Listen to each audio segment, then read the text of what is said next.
O tubo de explosão teleportou-se direto do quarto mundo para o Estúdio Sofia, em Porto Alegre. O espaço reúne quadrinistas profissionais que realizam trabalhos individuais para o Brasil e o exterior. Quem são e o que pensam esses caras? Eu sou da área do humor, né? Então, o que chegava na época era Disney e Mônica. Mas aí quando eu vi, o que me impactou bastante assim foi Asterix. E aí eu descobri, pô, os europeus fazem quadrinho também, a ingenuidade da criança. E aí eu vi que era outro estilo, que tinha muito mais a ver com o que eu gostaria de fazer. Mas além do Asterix, teve o grupo do Aragonês, que esse sim foi... o Asterix foi mais assim, em termos de aventura, né? Mas o traço do Aragonês me cativou mais. Então foi a minha primeira influência assim, em termos de traço, com o Gru, né? E o Piratas de Tietê com Laerte. A primeira coisa que eu vi, assim, que foi estarrecedor pra mim foi Akira. Foi os primeiros números do Akira que chegaram lá. E depois que eu achei em alguns sebos as graphic novels. Que foi a primeira, que era uma dos X-Men, que a história não tinha vilão. Era era meio que eles sofrendo o preconceito de todo mundo da sociedade. Era a sociedade inteira contra eles, e aí tinha um cara que era tipo um sacerdote de uma igreja lá e tal, e tudo, que era contra os mutantes. E eles não tinham como sair matando todo mundo na rua, porque eram, né, porque estavam influenciados pelo cara lá e tal.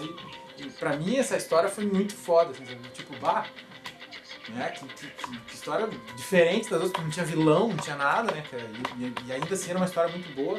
Eu comprei uma revista que era uma revista solo do Arthur Adams desenhando, que era aqueles Secret Defenders, eu acho, que era um grupo paralelo do Quarteto Fantástico, que era Hulk, Motoqueiro Fantasma, Wolverine e Homem-Aranha.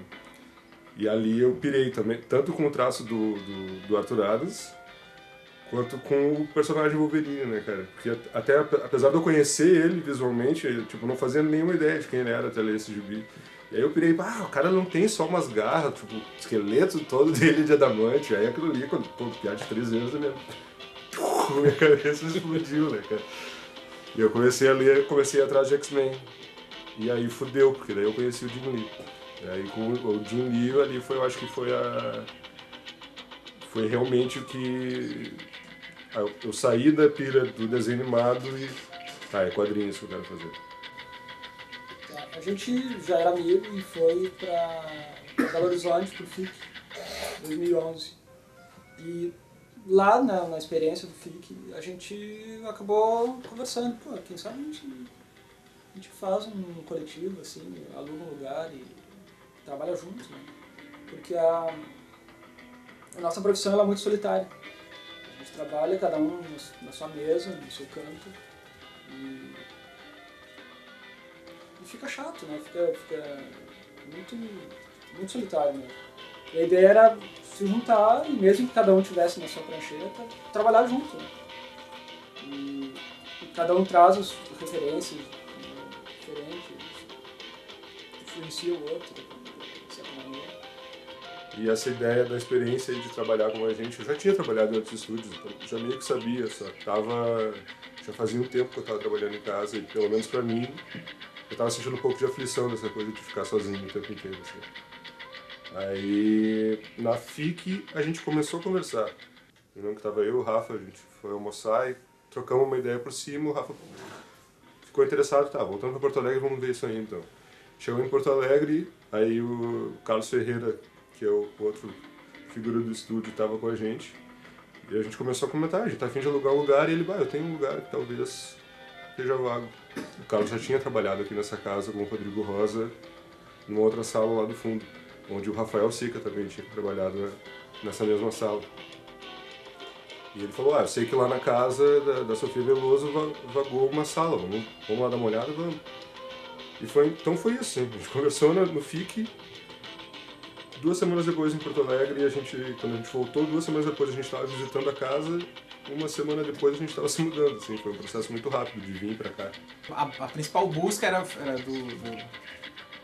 reunir o pessoal num espaço para que o trabalho de cada um meio que influenciasse e incentivasse o outro a continuar produzindo. O Carlos veio com a ideia do lugar, a gente visitou e curtiu já o lugar de primeira, assim, foi amor à primeira vista do espaço. E aí a gente, numa semana a gente viu, na outra já tava começando a trazer as coisas, já tava se agilizando e tal. E num bom período, assim, pelo menos, quase foi só o Matheus que ficava direto aqui. Que foi quase na mesma época eu comecei a trabalhar numa agência também. Eu ainda estou na agência até agora, então eu faço de manhã na agência e venho para cá depois das 3, 4 da tarde. E a ideia era ter esse espaço como meio que um incentivo à produção mesmo, dos nossos quadrinhos e dos nossos projetos pessoais. Nessa linha, assim, como estou trabalhando com o mercado americano, aí no livro dos super-heróis, assim, tem uma série que está saindo que eu tenho me divertido bastante, assim, tem sido uma sensação... Fazia muito tempo que eu não lia super-heróis e não tinha uma sensação boa, assim, sabe? Sempre uma coisa meio rançosa.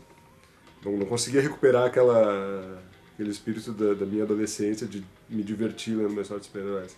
E essa série que tá saindo agora tem acontecido isso, cara, tem me divertido bastante, a All New X-Men.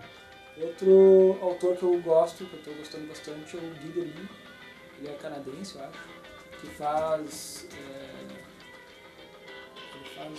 autobiografias, experiências que ele tem em outros países. Ele documenta a viagem. Isso, ele viaja para a Coreia do Norte, ele foi fazer dar um curso de animação para os coreanos. E aí conta toda a experiência de estar num país, né, com uma cultura completamente diferente. E ele tem vários livros nesse estilo, né? Então também recomendo. Fica a dica para quem realmente é um entusiasta, somente gosta de ler e tudo e tal, mas para quem tem pretensões a desenhar, para mim pelo menos mudou um pouco, para não dizer para dizer minimamente, né? Mas mudou meu jeito de desenhar a partir do momento que eu conheci esses caras, conheci alguns deles, assim, e eles realmente são... Quem me conhece realmente já sabe, assim, tipo, a Azeitona vai abrir a boca pra falar em alguém e vai falar desses caras aí. Tem meio que uma tríade ali. Pelo menos, as minhas, mas que eu sou muito chegado no preto e branco. Mas é o Roberto Brecht, o Henrique Brecht e o Jorge Zafino.